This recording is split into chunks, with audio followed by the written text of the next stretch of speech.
La destinée n'est pas une théorie spirituelle réservée à quelques élus. Ce n'est pas un concept abstrait que l'on médite sans jamais le vivre. La destinée est une réalité tangible, visible, concrète. Et ceux qui y entrent vraiment ont tous un point commun. Ils ont accepté d'être transformés. Beaucoup parlent de destinée, peu acceptent le processus qui y conduit. Car la destinée de Dieu ne commence jamais par un changement de position, mais par un changement intérieur. Dieu ne commence pas par ce que tu feras. Il commence par ce que tu deviendras. Ne vous conformez pas au siècle présent, mais soyez transformés par le renouvellement de l'intelligence. Ce verset n'est pas une simple exhortation morale. C'est une clé d'accès. Sans transformation, il n'y a pas de discernement clair. Et sans discernement, la destinée reste floue. Il existe aujourd'hui une multitude de personnes pleines de potentiel. Elles aiment Dieu, elles prient, elles servent parfois fidèlement. Elles travaillent dur, et pourtant, au fond d'elles, une question revient sans cesse. Est-ce vraiment cela que je suis censé faire de ma vie? Ce malaise intérieur n'est pas un manque de foi. Ce n'est pas non plus de l'ingratitude. C'est souvent le signe que Dieu appelle plus loin. Le signe qu'une saison touche à sa limite. Beaucoup cherchent la clarté à l'extérieur, dans les églises, les livres, les conférences, les formations, les rencontres. Ils sont inspirés, touchés, encouragés, mais rarement transformés en profondeur. Or, l'inspiration sans transformation produit de la frustration. On sait que quelque chose existe, mais on ne sait pas comment y entrer. Dieu ne révèle jamais une destinée à un cœur qui refuse d'être façonné. Il ne donne pas une vision claire sans d'abord travailler la structure intérieure. Car une destinée révélée sans transformation préalable devient un poids. Le vase que le potier faisait fut manqué. Il en refit un autre vase, tel qu'il trouva bon de le faire. Ce passage est fondamental. Le potier ne jette pas l'argile. Il la retravaille. Mais il doit la remodeler entièrement. La transformation n'est pas une option spirituelle, elle est une condition. Dieu ne t'appelle pas seulement à faire plus, mais à devenir autre, à changer ta manière de penser, de décider, de discerner. Beaucoup veulent entrer dans leur destinée sans quitter leurs anciens schémas. Or, Dieu ne bâtit jamais du neuf sur des fondations non renouvelées. Ce que Dieu prépare pour toi nécessite une version de toi que tu n'es pas encore pleinement. C'est pourquoi il insiste autant sur le cœur, l'intelligence, les motivations. La destinée n'est pas un raccourci vers la réussite. C'est un chemin de maturation. Avant d'aller plus loin, arrête-toi un instant et pose-toi honnêtement cette question. Suis-je plus occupé à chercher ma destinée ou à permettre à Dieu de me transformer pour y entrer? Il y a une réalité dérangeante que beaucoup n'osent pas nommer.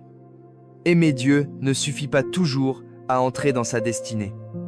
Prier ne suffit pas toujours. Servir fidèlement ne suffit pas toujours. Non pas parce que Dieu serait dur ou incohérent, mais parce que la destinée n'est pas simplement liée à la sincérité du cœur. Elle est liée à la disposition à être transformée. Beaucoup de personnes sont pleines de potentiel, mais sans direction claire. Elles avancent, travaillent, multiplient les efforts, s'engagent dans l'Église, s'instruisent, se forment, et pourtant, intérieurement, une confusion persiste. Elles savent qu'elles ne sont pas à côté de Dieu, mais elles sentent aussi qu'elles ne sont pas pleinement à leur place. Cette tension intérieure n'est pas un échec spirituel. C'est souvent un appel à un niveau plus profond. La Bible montre que l'on peut marcher avec Dieu sans encore marcher dans sa pleine destinée. Israël est sorti d'Égypte, mais toute une génération est restée bloquée dans le désert. Pourquoi? Manque de puissance? Non. Manque de promesses? Non.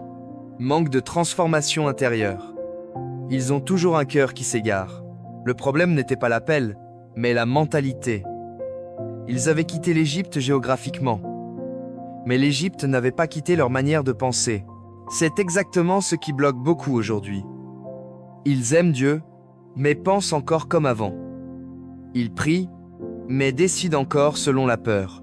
Ils servent, mais restent guidés par l'approbation des autres. Or, Dieu ne conduit jamais une destinée avec des schémas non renouvelés. Ce n'est pas une question de mérite, c'est une question de capacité intérieure. Il y a aussi un autre piège. La recherche permanente de confirmation extérieure. Beaucoup passent des années à chercher leur appel dans les prédications, les conférences, les livres, les formations. Ils sont régulièrement inspirés, parfois bouleversés, mais jamais véritablement clarifiés. Pourquoi ? Parce que la clarté ne vient pas seulement de ce que l'on entend, mais de ce que l'on laisse Dieu transformer à l'intérieur. La Bible dit, si quelqu'un veut faire la volonté de Dieu, il connaîtra si cette doctrine est de Dieu. Remarque l'ordre. Vouloir faire avant vouloir comprendre. Dieu ne révèle pas pleinement à ceux qui veulent d'abord être rassurés. Il se révèle à ceux qui sont prêts à obéir, même sans tout voir encore. Beaucoup demandent à Dieu, « Montre-moi ma destinée ». Dieu répond souvent, « Laisse-moi d'abord transformer ton regard, tes motivations, ta manière de choisir. » Car une destinée claire confiée à un cœur encore gouverné par l'insécurité, l'orgueil ou la comparaison devient une source de pression plutôt que de paix. La stagnation n'est pas toujours un signe de refus divin. Elle est parfois une pause intentionnelle. Dieu attend que l'intérieur soit prêt pour supporter ce qu'il veut révéler. Ce n'est pas un retard, c'est une préparation. Alors pose-toi cette question, avec honnêteté et douceur. Et si ce qui me manque aujourd'hui n'était pas une révélation de plus, mais une transformation de plus, Dieu façonne toujours l'être avant l'œuvre. Dieu ne révèle jamais pleinement une destinée sans engager un processus. Et ce processus, bien souvent, est ce que beaucoup cherchent à éviter. Non parce qu'il est mauvais, mais parce qu'il est inconfortable. La transformation touche à ce que nous sommes profondément, pas seulement à ce que nous faisons. Elle remet en question les habitudes, les raisonnements, les sécurités, parfois même l'image que nous avons construite de nous-mêmes. Dans la Bible, Dieu agit toujours selon cet ordre. Être, faire porter du fruit. Jamais l'inverse. Pourtant, beaucoup veulent faire avant d'être, porter du fruit avant d'être enracinés. Jésus le dit clairement. Un bon arbre ne peut porter de mauvais fruits, ni un mauvais arbre porter de bons fruits. Le problème n'est donc pas l'activité, mais la nature intérieure. Le processus de transformation commence souvent par une période de confusion ou d'inconfort. On sent que l'ancien ne suffit plus, mais le nouveau n'est pas encore clair. C'est une zone intermédiaire, parfois frustrante, mais essentielle. Dieu y travaille en profondeur. Il dépouille certaines certitudes, il confronte certaines motivations, il révèle des attachements invisibles, non pour humilier, mais pour purifier. La transformation implique aussi le renouvellement de l'intelligence. Dieu ne change pas seulement ce que tu crois, mais comment tu penses. Tant que certaines pensées dominent peur de l'échec, besoin de validation, comparaison permanente, attachement excessif à la sécurité, la destinée reste floue, car mes pensées ne sont pas vos pensées. Entrer dans la destinée de Dieu, c'est apprendre à penser selon Dieu, pas seulement à parler de Dieu. Ce processus demande du temps. Et c'est là que beaucoup se découragent. Ils veulent des réponses rapides, des directions immédiates, des confirmations claires, mais Dieu préfère souvent former un caractère stable plutôt que donner une vision prématurée. Car une vision sans maturité devient un fardeau. Dieu protège la destinée en retardant parfois sa révélation. La transformation passe aussi par des décisions courageuses. Décider de dire non à certaines opportunités pourtant séduisantes, décider de rester fidèle dans l'ombre, décider de laisser Dieu fermer certaines portes sans en forcer d'autres. Ces choix façonnent l'intérieur bien plus que les succès visibles. Celui qui est fidèle dans les petites choses l'est aussi dans les grandes. Il est important de comprendre ceci. Dieu ne transforme jamais pour ralentir, mais pour solidifier. Ce qu'il prépare demande une structure intérieure capable de porter le poids de la clarté, de l'impact, parfois même de l'influence. La transformation est la fondation invisible de la destinée visible. Si aujourd'hui tu as l'impression d'être dans une phase de travail intérieur intense, de remise en question, de silence ou d'attente, ne méprise pas cette saison. Elle n'est pas un signe d'abandon. Elle est souvent la preuve que Dieu est en train de te préparer sérieusement. Alors pose-toi cette question essentielle. Quelle zone de ma vie Dieu est-il en train de transformer, que j'ai être encore du mal à accepter? Quand la transformation produit la clarté, il arrive un moment précis dans le parcours spirituel où quelque chose bascule. Ce n'est pas spectaculaire extérieurement, mais c'est profondément structurant intérieurement. La confusion commence à se dissiper. Les choix deviennent plus clairs. Les décisions ne sont plus dictées par la peur ou l'urgence, mais par une conviction calme et ferme. C'est le fruit naturel de la transformation. La clarté ne tombe pas du ciel comme une révélation isolée. Elle émerge progressivement lorsque l'intérieur s'aligne. La sagesse entrera dans ton cœur et la connaissance sera agréable à ton âme. Quand Dieu transforme le cœur, il éclaire l'esprit. Quand il renouvelle les motivations, il précise la direction. Beaucoup cherchent la clarté sans accepter le travail intérieur qui la rend possible. C'est exactement ce que vivent ceux qui acceptent d'entrer sérieusement dans un processus de transformation. Ils n'ont pas nécessairement reçu une voix audible ou une vision spectaculaire. Mais ils ont reçu quelque chose de plus stable. Une compréhension claire de ce qu'ils doivent faire, de ce qu'ils doivent arrêter et de ce qu'ils doivent prioriser. Ils cessent de se disperser. Ils cessent de courir après ce qui brille. Ils commencent à marcher avec intention. Il y a des personnes qui travaillent, qui servent Dieu, qui prient, mais qui se lèvent chaque matin sans réelle conviction intérieure. Elles avancent par devoir, par habitude, parfois par pression. Puis vient un moment où, après avoir laissé Dieu transformer leur manière de penser, tout change. Elles savent pourquoi elles se lèvent. Elles savent où concentrer leur énergie. Elles savent quelles décisions ne sont plus négociables. La Bible dit « L'homme qui hésite est inconstant dans toutes ses voies ». La transformation met fin à cette instabilité, non parce que tout devient facile, mais parce que l'axe intérieur est posé. La clarté ne supprime pas les défis, elle donne un cap. Et un cap transforme complètement la manière de traverser les saisons difficiles. C'est souvent à ce stade que des changements visibles apparaissent. Des décisions majeures prises avec assurance, une vie spirituelle qui prend une autre dimension, une efficacité nouvelle dans le travail, une paix intérieure durable, même en période d'ajustement. Ces changements ne sont pas le fruit d'une méthode miracle. Ils sont le résultat d'un cœur aligné. Lorsque l'intérieur est clair, l'extérieur suit naturellement.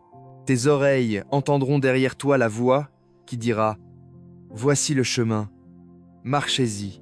Beaucoup témoignent, parfois avec émotion, qu'ils ont passé des années à chercher leur appel dans les églises, les livres, les conférences, les formations, toujours inspirés, souvent encouragés, mais rarement stabilisés. Jusqu'au jour où ils ont compris que Dieu ne cherchait pas à leur donner plus d'informations, mais à les transformer plus profondément. La clarté durable ne vient pas de l'accumulation de contenu, mais de l'intégration de la vérité dans la vie. Et cette intégration ne se fait que lorsque l'on accepte de laisser Dieu remodeler les priorités, les attentes, les critères de réussite. Avant de continuer, pose-toi cette question avec sincérité, et si la clarté que je cherche depuis si longtemps était le fruit d'une transformation que Dieu est déjà en train d'opérer en moi.